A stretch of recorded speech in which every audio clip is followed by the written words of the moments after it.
Okay, this chapter was an absolute roller coaster. After the incredible high of discovering rubber and sesame, and the MC masterfully reshaping Tang territory, we're thrust into the nitty-gritty of actually building the future. The MC's explanation of taxation to the bewildered Tang leaders was a masterclass in nation-building 101, so practical yet revolutionary for them.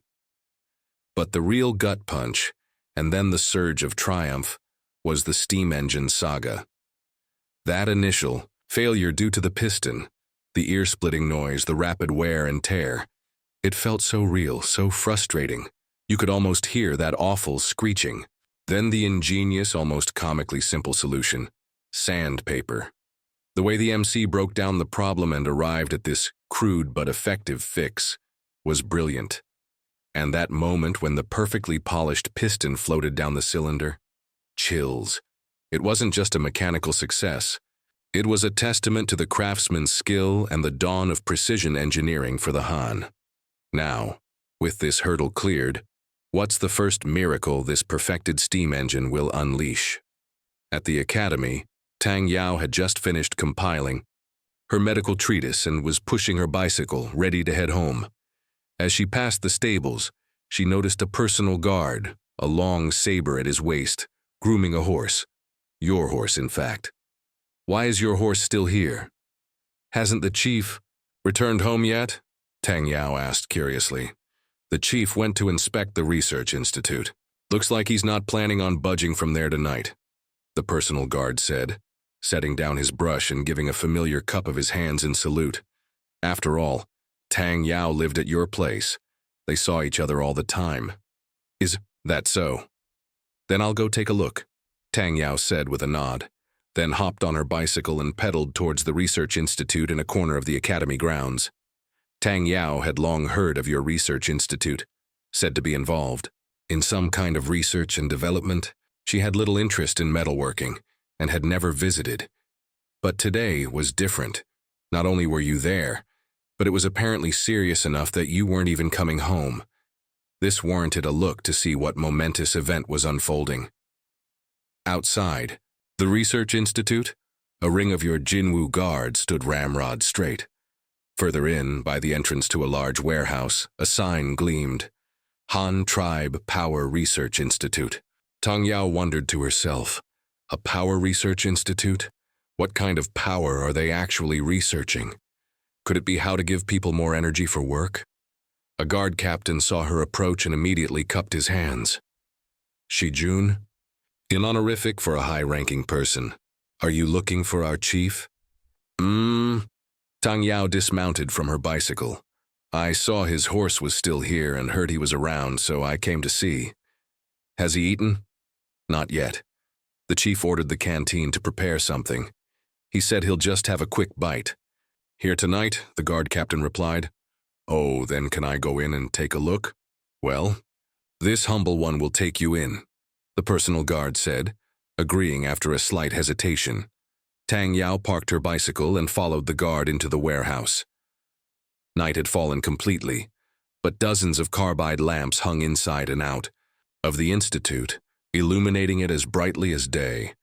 From a distance, she could see a group of people bustling around some contraption, and there you were, conspicuously in their midst, gesturing and giving directions. You had spotted Tang Yao. Long before. It was impossible not to. Her white dress with its yellow gauze overlay, amidst a crowd of burly men in red and craftsmen in blue, stood out like a firefly in the night. What brings you here? You asked first. I saw you hadn't come home, so I came to check.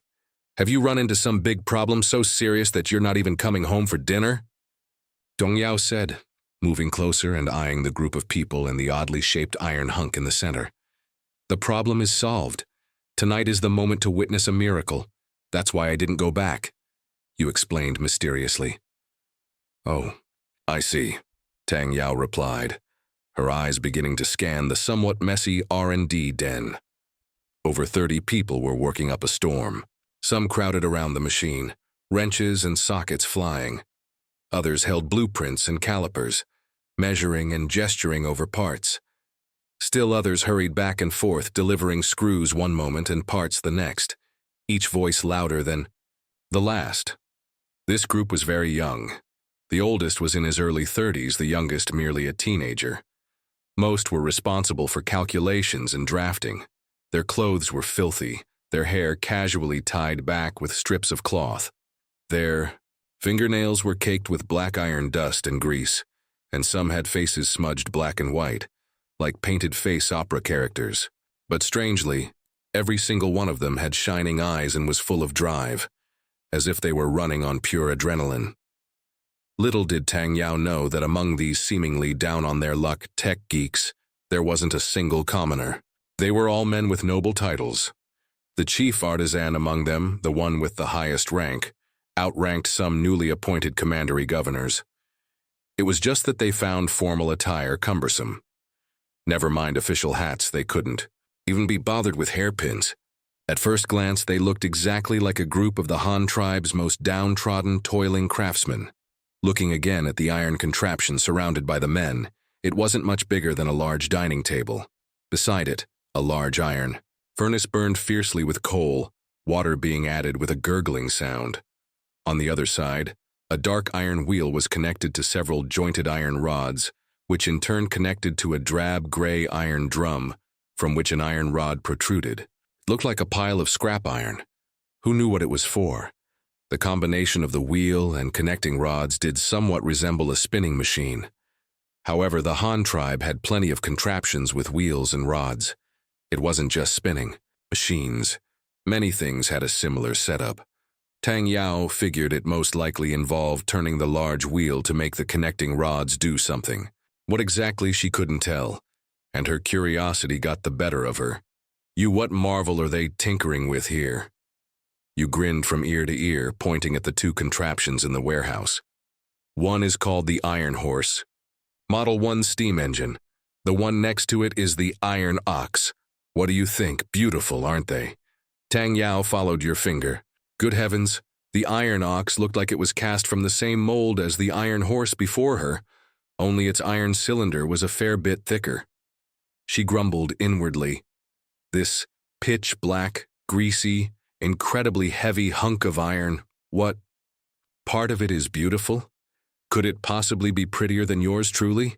Steamed chicken? She asked, her face a canvas of question marks, almost thinking it was something to eat.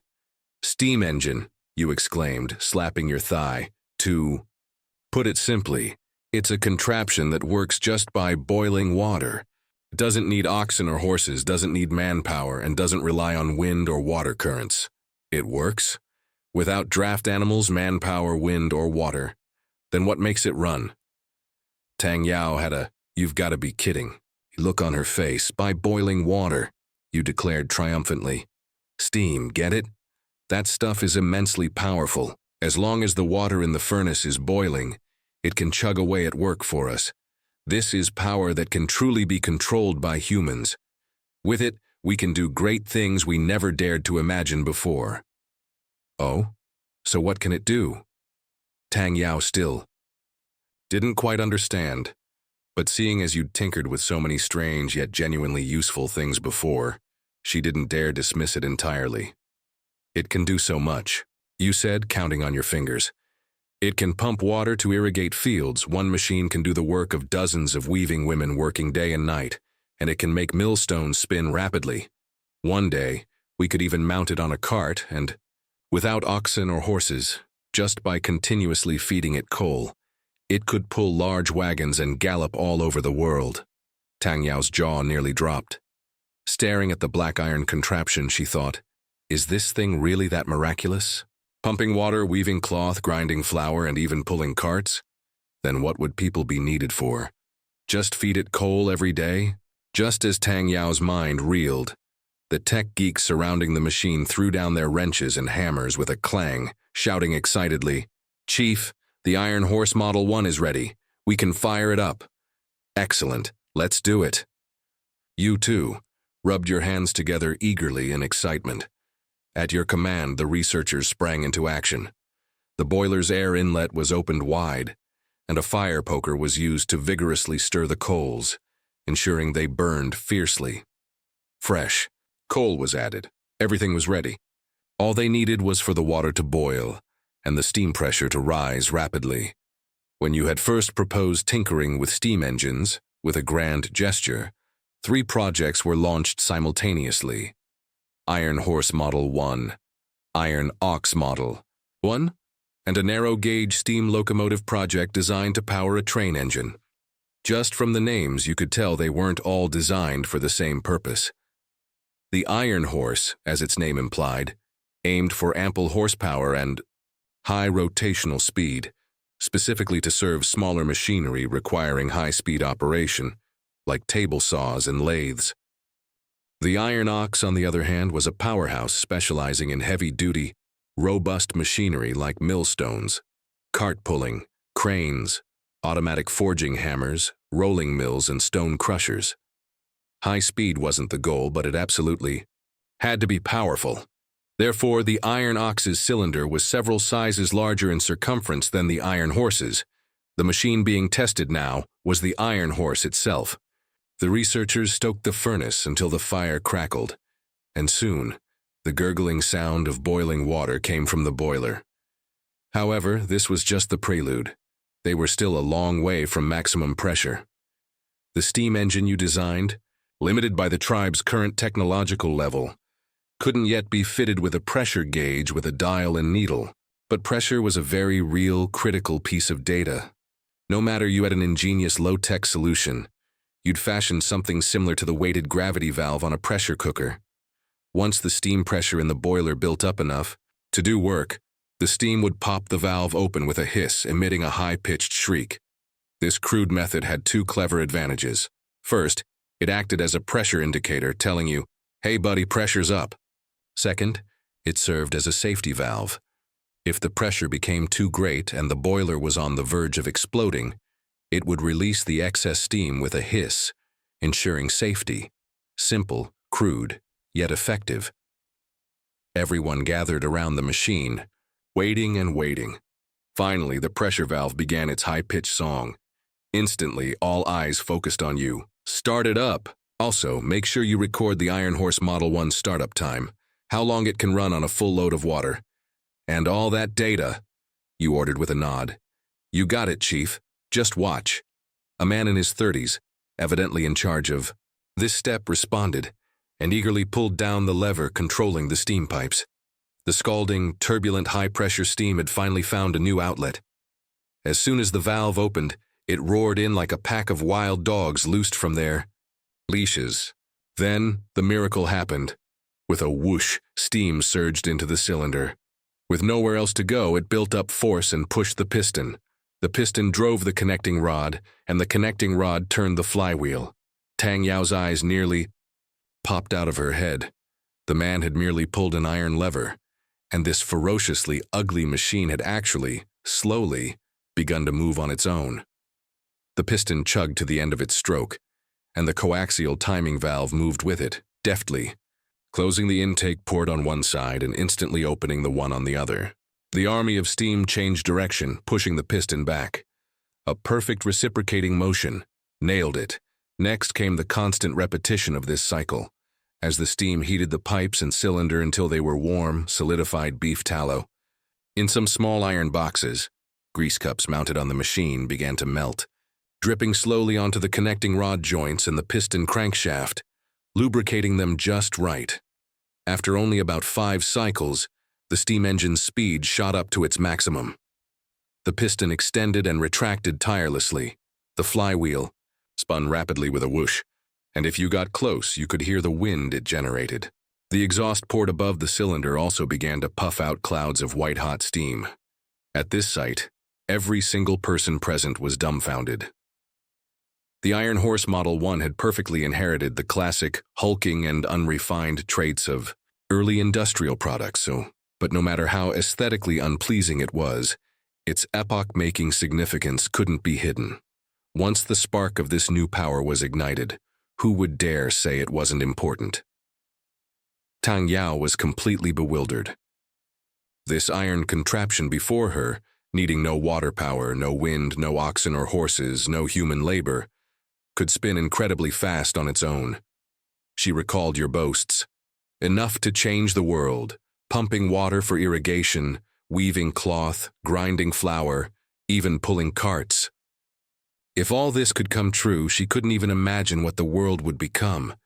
No, it was more like what the Han tribe would do to the world.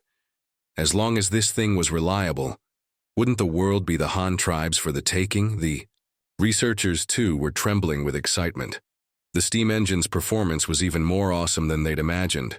Plenty of power, high speed, smooth piston movement. Apart from the unavoidable noises, the gurgling of the boiling water, the hissing of the steam, and the clanking of the mechanical transmission, it was practically perfect. This meant they had actually pulled it off. Seeing everyone shaking, with excitement, yet not daring to breathe too loudly, as if afraid to disturb the Iron Horse's willful, wild run, you finally spoke with a smile. Why is everyone so quiet? Not happy? This is what you built with your own hands, huh? Heh.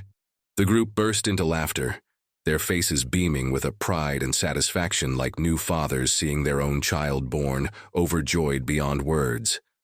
No. The chief deserves the most credit. The design for this thing, you drew it all. Up, chief. We just did the hammering and banging according to the blueprints. Someone immediately gave you the primary credit. Exactly. If the chief hadn't come up with that treasure, sandpaper, we'd still be struggling with the piston problem indefinitely. Others, suddenly enlightened, chimed in their agreement. All right, enough with the modesty. You waved, your hand stating firmly, the idea was mine, but without you all, it would just be drawings on paper. So don't sell yourselves short. Everyone here is a great hero of our Han tribe. Your contributions will undoubtedly be written into the history books in the future. Research personnel, you knew, needed to be lauded and encouraged. Although they were, at best, highly skilled technicians for now, that didn't stop you from grooming them to become scientists. The steam engine rumbled its song as steaming hot food was brought in. With a wave of your hand, your personal guards deftly cleared a table. You and the group of tech geeks sat around it, ready to dig in. The personal guard set up another table not far off, eating in shifts with strict discipline. In the warehouse. The steam engine was the background music and the food was the main event. Once everyone had served themselves, you picked up your tea bowl and stood up. Everyone, we don't have alcohol here, and for the sake of all your precious hides, drinking isn't allowed anyway. So today, I can only use tea in place of wine. To toast you all, the success of the steam engine gratifies this old heart immensely. Your contributions to this have been immense. However, this is not the end, but the beginning. In the future, we will build many, many more steam engines. I hope that in the near future, on every inch of Han tribe land, steam engines will be joyfully spinning at every moment. To this great goal, I toast you all. Come, bottoms up. Thank you, Chief. The crowd raised their tea bowls, clinked them together in the air, and then clinked them against each other with a cheerful cacophony. The scene, one of perfect harmony. Everyone had been working round the clock for 2 days and was famished. The moment you picked up your chopsticks, they too fell upon the food like a whirlwind, burying their heads and eating with gusto. Only Tang Yao sat distractedly beside you, chopsticks in hand, her eyes staring intently at the still steaming engine, as if she could stare a hole right through it. You placed a glistening piece of meat into her bowl and asked, "Why aren't you eating?" Stunned, speechless. "Oh, thank you." Tang Yao came back to her senses. "It's nothing, I just can't figure out why it spins on its own." Well, another scientific mind fixated on a single point. "Why are you worrying your head over that?" You patted her head. "A person's energy is limited. The medicine you study is just as incredibly important.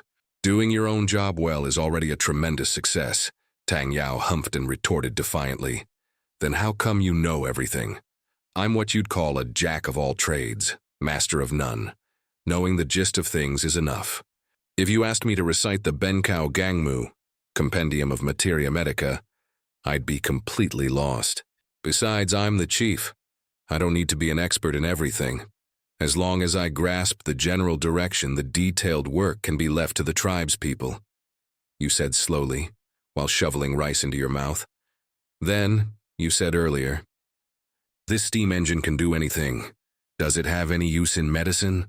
Tang Yao pouted, her intuition telling her you weren't being entirely truthful, that you were full of secrets. However, she wasn't officially part of the Tang tribe yet, and couldn't be bothered to dig deeper, so she proactively changed the subject. "Direct uses? Probably not much, but the indirect benefits are considerable," you mused, then explained. "The steam engine mainly provides power for machinery, serving all aspects of life. In medicine, while it can't directly treat illnesses or save lives, it can be used to manufacture pharmaceuticals or produce medical equipment." "Wouldn't that count as helping? But that sounds too vague. When it can actually be put to use, can I go see it?" Tang Yao blinked her large, expectant eyes, staring straight at you. "Of course, if you're willing, you can witness its power firsthand in less than 2 days. As you said this, you already had a little scheme brewing in your mind." After dinner, you and Tang Yao rode home together on one horse, escorted by a retinue of personal guards. Upon arriving home, there was inevitably another round of joyful sharing. Amidst the happiness, as you lay in bed that night, you were still racking your brain, trying to recall all the information about steam engines from your past life. The contraption was built, but how to use it to maximize its potential, and how to use it without disrupting the livelihoods of the Han tribe's common folk, that was a profound question. You even felt a bit fortunate that the Han tribe's population wasn't very large yet, so the sudden appearance of the steam engine wouldn't immediately cause widespread unemployment. Early the next morning, you eagerly scurried off to the Power Research Institute again, dropping Tang Yao off. At work on the way, as soon as you arrived, like a magician, you presented your first practical application plan to everyone. "What the chief has designed. Is this a table saw? It looks pretty simple, huh?" the master craftsman holding the blueprint remarked casually, after a moment of study. "Exactly. It's because it's simple that we can see results quickly." You nodded. "Rest assured, Chief. As soon as that belt is in place, we can have this thing assembled for you in 2 days at most." The researchers, one by one, patted their chests, brimming with confidence. You nodded, said no more, found a table in the warehouse, and began drafting the planned economy proposal you had pondered all night. This was also the future grand national development strategy for the Han tribe. You'd had this idea for a long time, but unfortunately the steam engine hadn't been built yet, so it had been delayed until now. Meanwhile, the group of researchers, blueprints in hand, immediately began assigning tasks. A table saw was indeed not complicated. A desktop-style workbench with a long slot cut into it, fitted with a circular saw blade.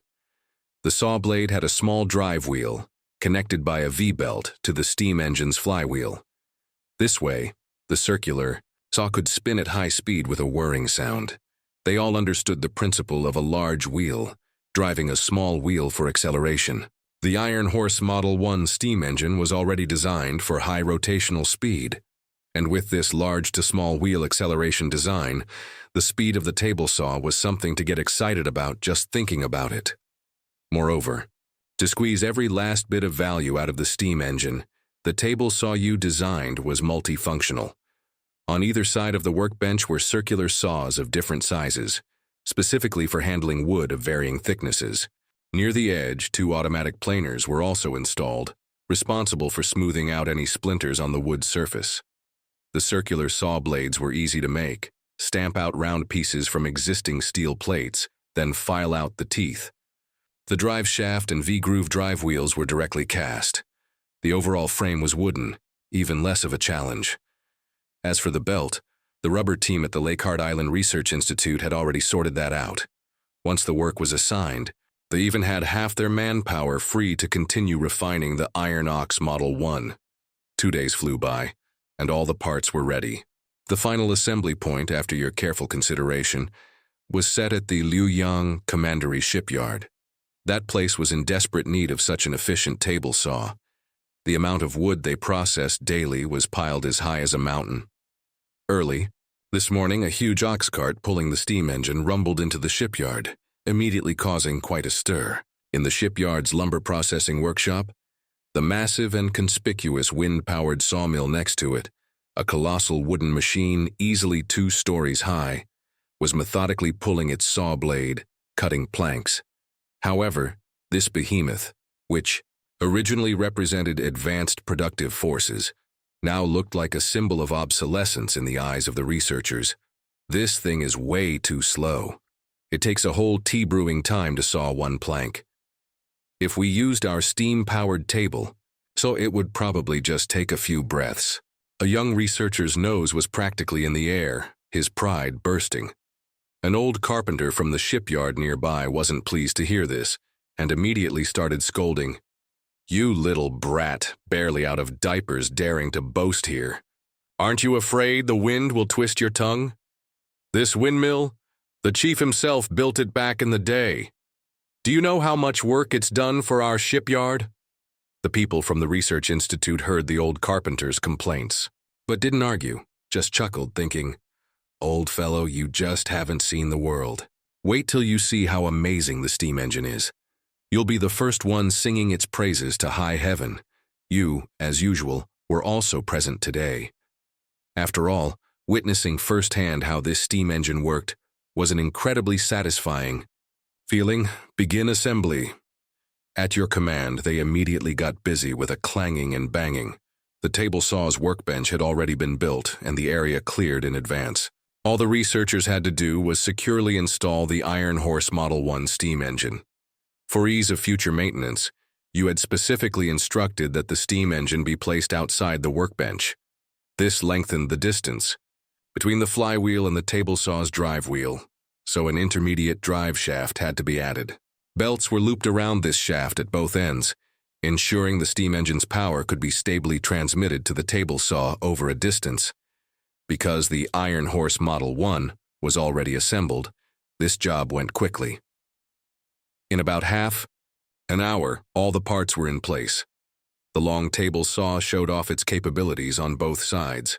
One side featured an oversized circular saw blade, a full meter in diameter. The part protruding from the workbench was 45 centimeters high, making short work of splitting ordinary logs. The other side had a smaller circular saw, 60 centimeters in diameter, with 25 centimeters protruding from the table, specifically for handling smaller pieces requiring finer processing. Although these dimensions were still somewhat crude, they were sufficient for large wooden products like sailing ships. Seeing this strange new saw assembled, many workers from the lumber processing workshop crowded around, craning their necks to watch the excitement.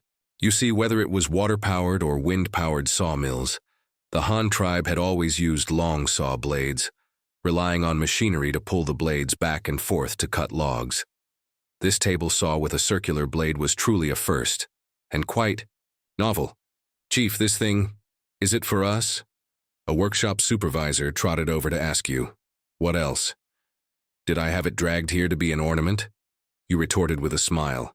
Then how do we use this precious thing?" The man asked again, looking completely bewildered. "We're about to test it. Quickly arrange for some people to come help and follow these researchers' instructions.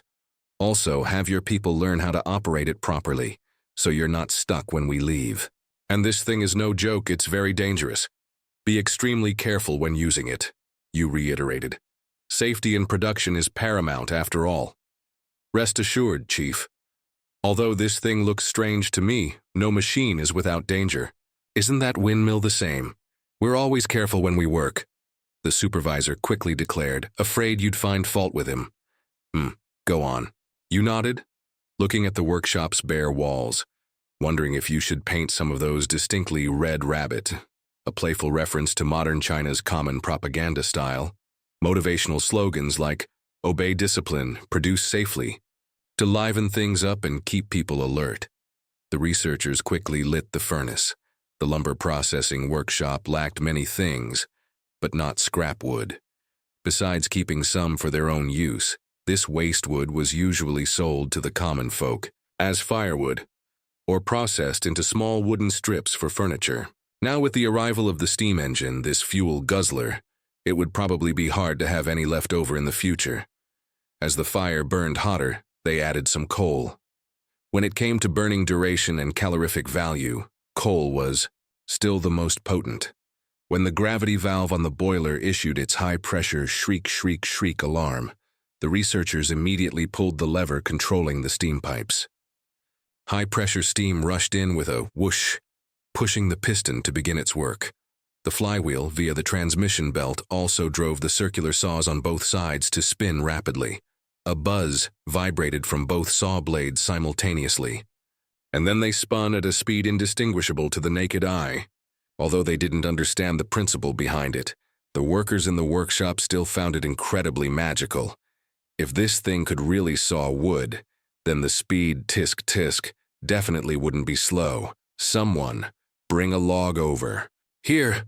Seeing the machine start, the workshop supervisor immediately yelled for people. A log, its bottom already planed flat, was heaved onto the saw table by more than 20 strong men. Under the guidance of a researcher, the supervisor adjusted the table saw's rip fence to the correct size, then instructed the workers to start pushing the wood forward. One side of the log was held tightly against the rip fence, its head slowly sliding forward. When it contacted the high-speed saw blade protruding from the workbench, there was a screech, and a large cloud of sawdust was instantly thrown out. The front end of the log was also smoothly split open. The flying sawdust formed a line, in the air, spraying quite high. This astonishing momentum and this exaggerated wood-sawing speed truly startled everyone. The workers and the workshop supervisor were dumbfounded. The front end of the log was stuck at the saw blade, already starting to heat up and smoke from friction with the high-speed rotating blade. You frowned and barked. "What are you standing there for? Push it forward. Watch your arms, be careful. If you touch that saw blade, it'll cut it right off in an instant." Oh, did you hear that? Everyone be careful. Don't leave your arms up there. The workshop supervisor snapped back to his senses and quickly repeated your words. Only then did the workers, trembling, continue to push the log forward. The log advanced smoothly, with almost no resistance. Every time the workers pushed it forward a short distance, the log was instantly split by the high-speed rotating saw blade. A large amount of sawdust sprayed outwards. A log over 10 meters long was successfully cut into an evenly thick plank in less than half a minute. Moreover, the cut surface was incredibly smooth, far superior to what the windmill sawmill produced, requiring almost no further effort with a planer. Such astonishing efficiency made one wonder if they were dreaming. Looking at the windmill sawmill nearby, its huge wooden gears and connecting rods were still methodically pulling the saw blade, cutting planks. Usually its speed seemed acceptable, but compared to this steam-powered table saw, it was as slow as a crawling turtle. This thing, its efficiency was too heaven-defying. While everyone was marveling, you ordered them to assign another group to stand on the other side of the table saw, feed the newly cut plank to the smaller saw blade on that side, and trim the excess bark-covered edges. This time, because the plank was much lighter, the cutting speed was even faster. With just a few hissing sounds of the blade cutting through the wood, a perfectly square standard plank was freshly produced. At this point, a researcher came over, pointed to the automatic planing roller, and showed them how to use it. The workers, skeptical, stood the plank up and pushed it across. Well, I'll be. This even saved the work of manual planing. The resulting plank was smooth and sleek. If it were sanded down a bit more, it could probably be sold directly as a craft item. This was just a lumber processing workshop, a place for pre-processing materials. They had never seen such a well-finished product. Those who had previously thought the steam-powered table saw was inferior to the windmill sawmill now immediately changed their tune, not feeling awkward in the slightest, and began to lavish praise on this divine artifact. Indeed, from this day forward, the windmill's title of divine artifact would likely be directly ceded to the steam engine. Seeing the steam-powered table saw achieve such great success, you finally breathed a sigh of relief. This thing could finally be put to good use, and its efficiency was frighteningly high. The Han tribe's first working steam engine was thus gloriously left at the shipyard. 3 days later, the Iron Ox Model 1 steam engine was also declared successfully modified and ready for its debut. Hearing that the steam engine had already begun to serve the people, you also brought your family and Tang Yao excitedly to Luoyang Commandery to visit the legendary steam-powered table saw. By the time their impressive procession reached Luoyang Commandery, they learned that this new contraption had already caused a sensation throughout the entire shipyard. The news had even flown from the mouths of the shipyard workers, as if on wings, to the ears of the common folk. Everyone in Luoyang Commandery knew about this strange machine, but only the craftsmen in the shipyard had actually seen it with their own eyes. When you brought Tang Yao to the shipyard again, you discovered that the steam-powered table saw had already been modded by the shipyard craftsmen. The main alteration was to the feeding mechanism. Previously, pushing logs by hand was clumsy and heavy, practically a drag on the steam table, saw's efficiency. So these ingenious master shipwrights had a brainstorm and added a rolling feed bed at both ends of the table saw. They could place an entire log on it, secure it, and then one person could easily push it along. The feeding efficiency shot up. It was incredibly satisfying. When Tang Yao witnessed the steam engine's might firsthand, she grabbed your arm excitedly, and the first words out of her mouth were, "This table saw made with a steam engine. Can it also be used in our Tang tribe's shipyard?" Her eyes, sparkling brightly, were filled with longing. Without even thinking, you immediately shook your head, pouring cold water on her enthusiasm. "Not for now." Seeing her face fall, you quickly explained, "Firstly, this thing is the only working one in the Han tribe, and it's very troublesome to make. We can't spare any for other places at the moment. Secondly, whether it's your Tang tribe or Tuohai Commandery, or even the nearest Judao, Bamboo Island, no coal mines have been discovered yet. To use a steam engine, we'd have to transport coal from our territory by ship, and the cost would be astronomically high. Given the current situation, the windmill sawmill is the most suitable for your Tang tribe. That thing, once built, requires almost no concern about energy supply. Later on, the wind by the sea is strong, so there's no worry about the windmill lacking power. Besides, before we had steam engines, our Han tribe built ships just fine, didn't we?" Tang Yao nodded. Although she knew every word you said was reasonable, she couldn't help but feel a little disappointed. But she didn't say much more. After all, the Tang tribe wasn't considered Han tribe territory yet, so it was understandable if you didn't give them your best things. No one would be foolish enough to casually give away their most prized possessions. In comparison, your willingness to share the windmill technology with them was already quite generous. You, on the other hand, were secretly calculating. The Han tribe's development plans for the next few years relied entirely on this steam engine. You didn't even have enough for yourselves, so how could you spare any for them? The steam engine was the most crucial piece on this grand chessboard. After everyone had finished their tour, you returned to Hanyang Commandery to continue refining your grand blueprint, while also urging the Power Research Institute to speed up the replication of steam engines. The first small goal was to copy the Iron Horse Model 1 exactly.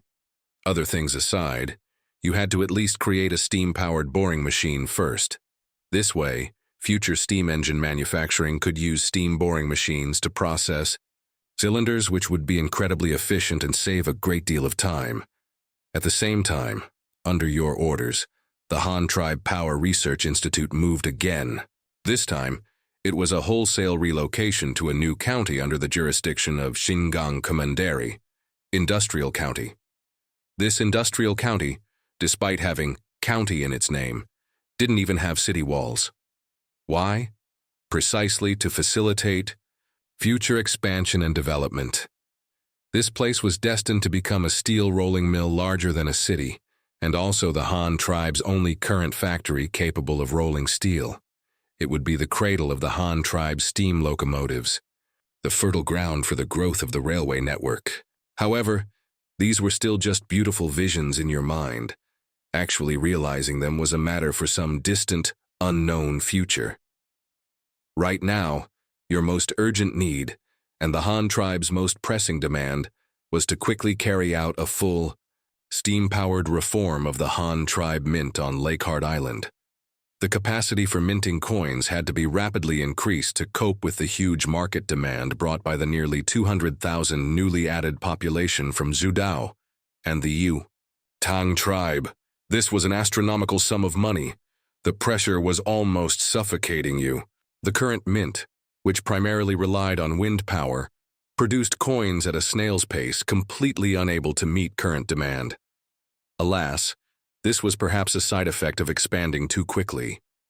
It was precisely for this reason that you had been forced to bring out the steam engine cheat code ahead of schedule to deal with this financial crisis. While the Han tribe was vigorously pursuing power reform, the Shin tribe across the strait wasn't idle either.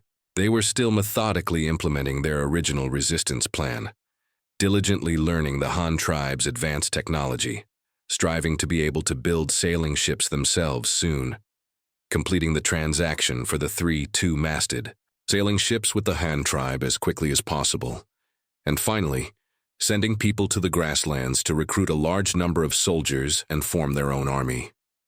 The first 2 plans were currently progressing smoothly and in an orderly fashion. Now, the Shin tribe, using the iron and steel they had traded for, had successfully replicated all the woodworking tools brought by the Han tribe's diplomatic mission, even mastering their use. Coupled with the technical support from those Jinwu guard spies, their woodworking skills were advancing by leaps and bounds. Currently, they had successfully replicated the first-generation fully manual looms that the Han tribe had once provided as aid, achieving their first phased victory in self-sufficient loom production. Now the Han tribe's diplomatic mission could forget about earning another penny from them by selling looms. Meanwhile, in the crucial area of vehicle manufacturing, the Shin tribe had also made a major breakthrough, now able to successfully build 4-wheeled heavy-duty horse-drawn carriages. This was definitely a glorious achievement in Zhudao's transportation history. As for shipbuilding, although they hadn't made much headway yet, they had accumulated a great deal of woodworking experience through vehicle construction and loom replication. It was believed that in the upcoming shipbuilding projects, they would soon be able to replicate usable sailing ships. Everything seemed to be moving in a positive direction. But just as the entire Shin tribe leadership was excited and eager to get started, the recruitment teams that had crossed the strait via secret channels to recruit soldiers from the grasslands brought them a piece of devastating news, like a bolt from the blue. What did you say? Iron balls? Flashes of fire? And a tremendous roar like thunder? How could the Han tribe possibly have such weapons? Looking at the confidant he had sent to the grasslands to recruit soldiers, and the defeated Moden tribe soldiers they had brought back, Chieftain Shin's eyes widened in disbelief as he questioned them. I'm not lying to you. A Moden subordinate, with 2 braids framing his cheeks, recalled the tragic scene of that day with a pained expression. If the Han tribe hadn't suddenly brought out that demonic thing we'd never seen before, our chieftain's allied army of 60,000 wouldn't have lost so miserably. On the day of the battle, our main forces hadn't even approached Kaiyuan City. We had only vaguely seen the figures of the Han army when they opened fire on us. It was those flashes of fire, and that tremendous roar like the heavens themselves were angry and thundering. Do you know how far that thing can shoot? We were a good meal's horseback ride away from them at the time. Those iron balls flew towards us as if they had eyes. Anything in front of those iron balls, whether man or horse, was smashed into pulp. Our army was instantly terrified by that thing, and no one dared to charge forward anymore. Then what about your chieftain? Odin? Chieftain Shin pressed, still unwilling to give up. 3 months ago, our chieftain, he already died, the Moden subordinate said dejectedly. On the retreat, his arm was struck by a Han tribe arrow, and we couldn't heal him. Chieftain Shin slumped into his chair with a thud, his emotions a tangled mess, like an overturned bottle of 5-flavor sauce. It was unclear whether it was sympathy for Modun, or if he saw his own reflection in him. A formidable leader capable of raising an army of tens of thousands had died so ignominiously. How many people did the entire Shin tribe even have? Let alone an army of 60,000, they probably couldn't even muster 60,000 able-bodied fighting men and war horses. How many war horses did Modun have? How many could their Shin tribe produce? A chill ran down Chieftain Shin's spine. He even briefly considered giving up resistance, but on second thought, he was unwilling. After all the hard work to get to where they were today, to just give in like this? Deep down, he still didn't quite believe what this fellow was saying. How could the Han tribe possess such an exaggerated weapon? It was simply unheard of. But if he didn't believe it, Modun clearly had tens of thousands of allied troops. Even if they couldn't defeat a small Kaiyuan commandery of the Han tribe, a draw should have been possible, right? Yet they had lost. And lost so quickly, so miserably. There was something very strange about this. Sensing their great chieftain's dejection, the elders Pang beyond a Changlao men, elders beside him, couldn't sit still either, becoming agitated. They had worked so hard to build up their current assets. How could they back down just because someone spouted a few words? Elder Chi stepped forward and advised Chieftain Shin, "Great Chieftain, do not worry. No matter how powerful that Han tribe weapon is, as long as we don't let their main army land, they can't do anything to us.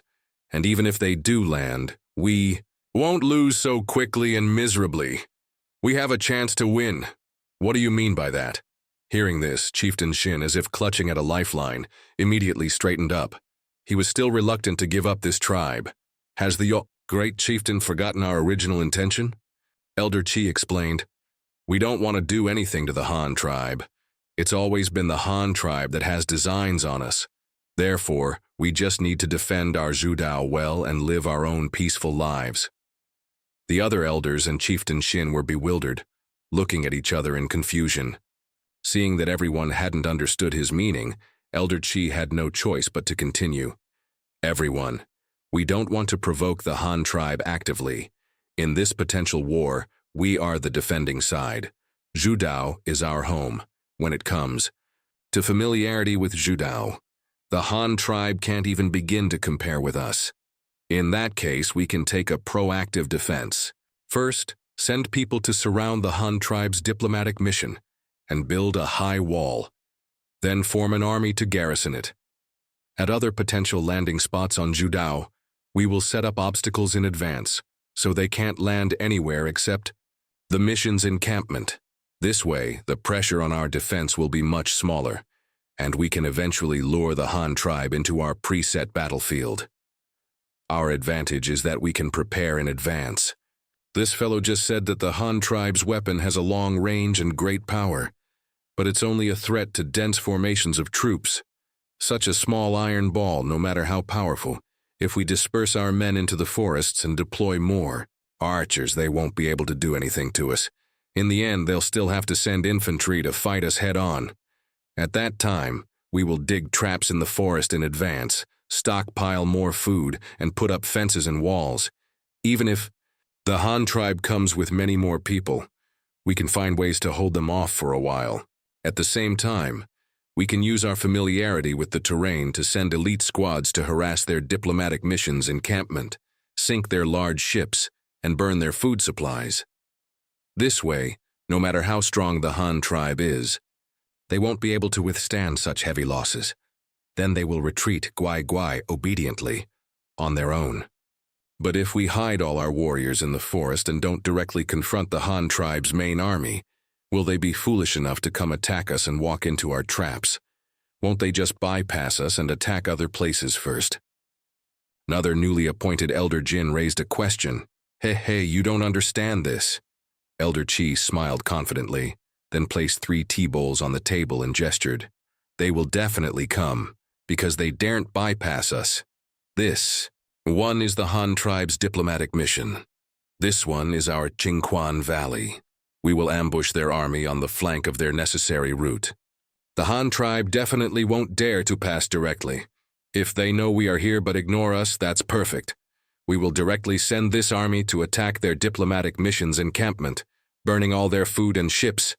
As long as we pin our forces here, it's a huge threat to them. They can't just swagger past. Then what if they attack Qingquan Valley by water? You know, when they were promoting their currency last time, they brought over 100 sailing ships up our Qingshui River. Elder Sheng also asked worriedly from the side. That's perfect. Chieftain Shin seemed to have a sudden enlightenment. He said confidently to everyone, "Do you remember Duantian Cliff, sky-severing cliff, in the middle of Qingshui River? Both banks of the Qingshui River in that section are high cliffs. As long as we throw a few boulders into the riverbed upstream, we can block their water route upstream. If their fleet dares to come, then we will also prepare large stones. On the mountains, when their entire fleet enters that section of the river, we will throw the stones down, blocking their retreat. We'll trap their entire fleet in that valley. Then we will shoot arrows, hurl stones, and set fires from the mountains. We will definitely be able to wipe out their entire fleet." Chieftain Shin became more and more excited as he spoke, as if he could already see his side winning a great victory. The other elders, upon hearing this, nodded repeatedly, thinking this plan was simply brilliant. Elder Qi added from the side, "Exactly. What the great chieftain just said is precisely our advantage. We are familiar with Judao's terrain. We know every part of it. There are too many places where we can set ambushes for the Han tribe. As long as we can win a few major victories like this, the Han tribe will know we are not to be trifled with. Then they won't be able to bear such losses and will naturally retreat in disgrace." Exactly. The great chieftain and Elder Qi really have a way. Elder Sheng chimed in with flattery at this point. The other elders, Mi and Dao, also praised them repeatedly, and the atmosphere instantly became lively. Then we should take advantage of the time we still have, and finalize the ambush locations. Soon. This way we can make early preparations for the necessary troops, tools, weapons, and so on. The newly appointed Elder Jin, Anvil, added from the side. This Anvil was one of the craftsmen who had been lured away from the Han tribe by Niu Wei. He had previously been a confidant of the former Elder Jin, since the former Elder Jin unfortunately died in a shipwreck some time ago. This Anvil, because he managed most of Elder Jin's affairs and was one of the few technicians who understood the Han tribe's ironworking techniques, was promoted by Chieftain Shin out of turn to become the new Elder Jin. Hearing the Shin tribe leadership's battle plan of luring the enemy deep and then trapping them, that Moden's subordinate's eyes instantly lit up. He had no hope of avenging his chieftain on his own, but if he could ride the coattails of the Shin tribe, it might actually be possible. So, gritting his teeth and stamping his foot, this fellow immediately expressed his strong support for the Jin tribe's plan. He even prepared to return to the grasslands to reassemble his scattered former comrades, and then come directly to Judao to fight alongside the Shin tribe. In his view, if they used ambushes this time, the Han tribe's mysterious weapon would probably be rendered useless. With all his men hidden deep in the mountains and forests, he refused to believe the Han tribe could launch those iron balls onto the mountains. What a pity, what a pity. They could never have dreamed that Han tribe spies had not only successfully infiltrated their ranks but also held incredibly high positions, even directly participating in the formulation and execution of their battle plans. This was practically laying bare all their secrets for the enemy to see. Knowing full well how much this plan would affect the Han tribe, the newly appointed Elder Jin, Anvil, dared not be the slightest bit careless. While listening intently to everyone's arrangements and deployments, he secretly committed the locations of those ambush sites firmly to memory, preparing to immediately transmit this crucial intelligence after returning. This was a golden opportunity to perform a great service. Meanwhile, in Hanyang City to the north of the Han tribe, you had just returned from guiding the Research Institute's work in Industrial County. Before you even reached your doorstep, you witnessed an unexpected scene. In front of the chieftain's residence in Hanyang City, a massive white rhinoceros stood majestically. Your 2-year-old precious son, little Luo Cheng, was holding a bundle of green grass, tremblingly feeding this behemoth. Your daughter, Luo Lan, supported by her mother, sat securely on the rhino's broad neck, giggling. Beside them, a tall young man was teasing little Luo Cheng. It was none other than Kubing. You hadn't seen him much in a year, and the boy had actually grown to 1 meter 82, taller than you. Seeing you return on horseback, everyone swarmed forward. Little Luo Cheng, like a small cannonball, was the first to rush over, calling out in a childish voice, "Daddy! Daddy!" You quickly reined in your horse, dismounted, and caught the little fellow in one swift motion. A personal guard deftly led the horse away. "Daddy! Look! Ben, I fed it grass." Little Luo Cheng, cradled in your arms, clung tightly to your neck with one hand, while his other little finger pointed proudly at the white rhinoceros by the door. My son is so brave." You affectionately tapped your son's little head. "But next time you mustn't stand in front of the horse again, understand? It's dangerous." Little Luo Cheng covered his head with both hands and hurriedly replied, "Daddy, don't hit. I understand." He looked utterly adorable.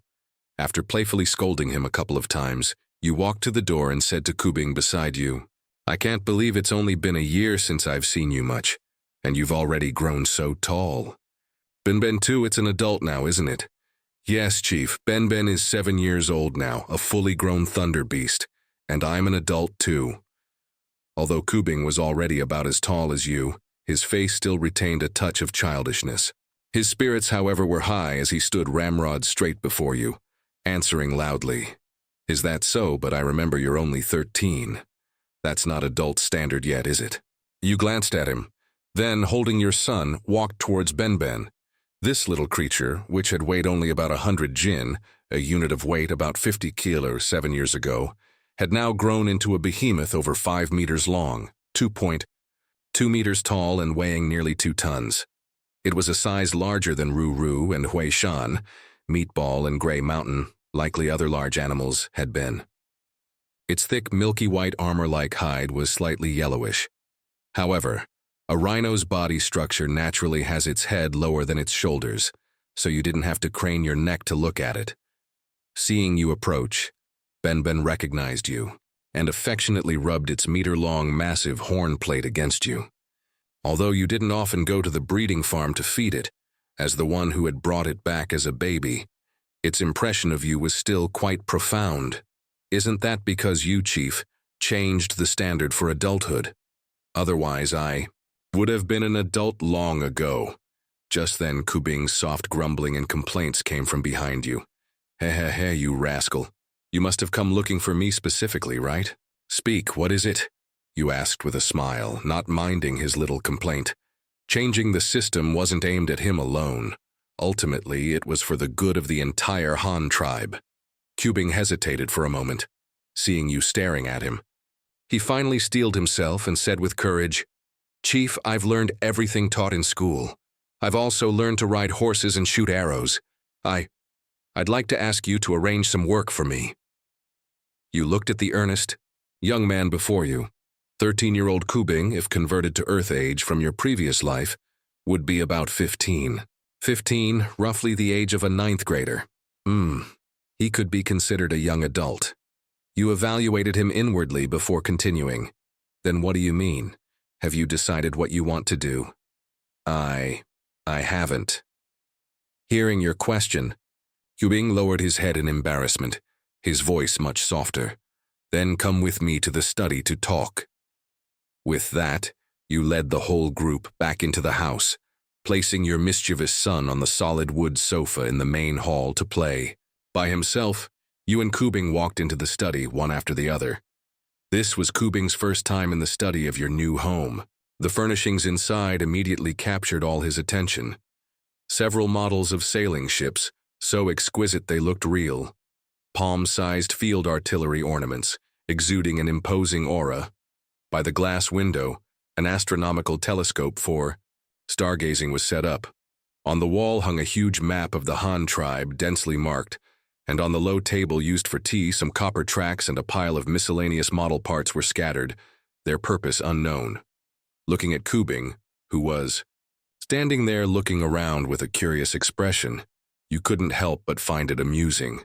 This scene, no matter how you looked at it, resembled a child's joie de jeu, a traditional ceremony where a baby, on their first birthday, is presented with an array of objects, and the one they grab is said to predict their future profession. Whatever they grabbed would predict what the child would do when they grew up. So, feeling a bit playful yourself, you decided to use this method to assign him a job. Do you see the things in this room? You sat behind your desk, looking at Kubing before you, and said with a smile, "Take a look. Is there anything that interests you? If there is, I can arrange for you to develop in that direction." "Ah? Oh. Then, Chief, can I touch these things?" Kubing asked somewhat timidly, afraid of breaking these treasures. Of course you can." You nodded. "However, this is your own choice, so you'd better think it through carefully before making a decision." Kubing nodded vigorously and began to carefully examine the items in the room. Your study was very large, with fully 2 walls covered in curio shelves. They were filled with all sorts of exquisite models of objects, large ones like windmills and trains, small ones like bicycles and tricycles, a dazzling array, everything one could wish for. The bookshelves, however, were not large, just a small one behind you. There was no helping it. The Han tribe still had too few books. Even if you wanted to fill several shelves, you didn't have the opportunity. For an inexperienced young man like Kubing, who hadn't seen much of the world, your study was like a magical museum. Every single item aroused his keen interest. He picked up one model and fiddled with it, then adjusted the telescope and looked out the window. None of the intricate ornaments failed to make him exclaim in amazement. But when he finally saw the gleaming longsword displayed on the rack leaning against the wall beside you, he hesitated, unable to make a decision.